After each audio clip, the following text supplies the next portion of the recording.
മലങ്കര സഭ പള്ളിത്തർക്കം നിലനിൽക്കുന്ന Ernakulam Odakkali saint Mary's പള്ളിയിൽ സുപ്രീംകോടതി വിധി നടപ്പാക്കാനുള്ള പോലീസ് ശ്രമം പരാജയപ്പെട്ടു. യാക്കോബായ സഭാ വിശ്വാസികളുടെ കടുത്ത പ്രതിഷേധത്തെ തുടർന്ന് പോലീസ് പിന്മാറി. ഗേറ്റിന്റെ താഴുകൾ തകർക്കാൻ ശ്രമിച്ചതോടെ പോലീസും വിശ്വാസികളും തമ്മിൽ ഉന്തും തള്ളുമുണ്ടായി. പ്രതിഷേധത്തിനിടയിൽ 6 സ്ത്രീകൾ കുഴഞ്ഞു വീണു.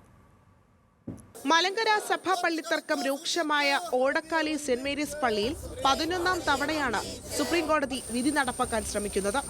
ഇന്നലെ രാത്രി മുതൽ യാക്കോബായ സഭാവിശ്വാസികൾ പള്ളിക്കകത്ത് നിലയുറപ്പിച്ചിരുന്നു. രാവിലെ 8 മണിയോടെ പെരുമ്പാവൂർ ASP മോഹിത് റാവത്തിന്റെ നേതൃത്വത്തിൽ വൻ പോലീസ് സന്നാഹം പള്ളിക്ക് മുന്നിലെത്തി. പിരിഞ്ഞു പോകണമെന്ന പോലീസിന്റെ ആവശ്യം യാക്കോബായ സഭാവിശ്വാസികൾ തള്ളിയതോടെ ഗേറ്റിന്റെ പൂട്ട് തകർത്ത് അകത്തു കയറി വിശ്വാസികളെ മാറ്റാനായി പോലീസ് ശ്രമം നടത്തി.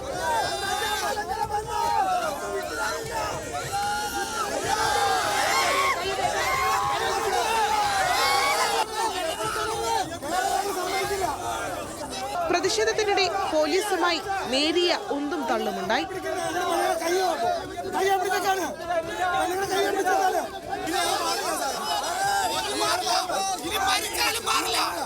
6 സ്ത്രീകൾ കുഴഞ്ഞു വീണു. ഇവരെ കോതമംഗലത്തെ സ്വകാര്യ ആശുപത്രിയിലേക്ക് മാറ്റി.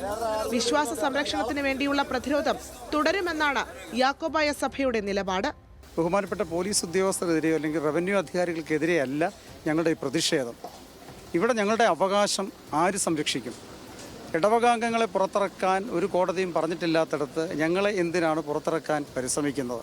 മഴുവന്നൂർ സെന്റ് തോമസ് യാക്കോബായ സുറിയാനി കത്തീഡ്രലിലും പുളിന്താനം സെന്റ് ജോൺസ് ബെസ്ഫാഗി പള്ളിയിലും ഇന്നലെ വിധി നടപ്പാക്കാൻ ശ്രമിച്ച് പരാജയപ്പെട്ടിരുന്നു. ന്യൂസ് മലയാളം, കൊച്ചി.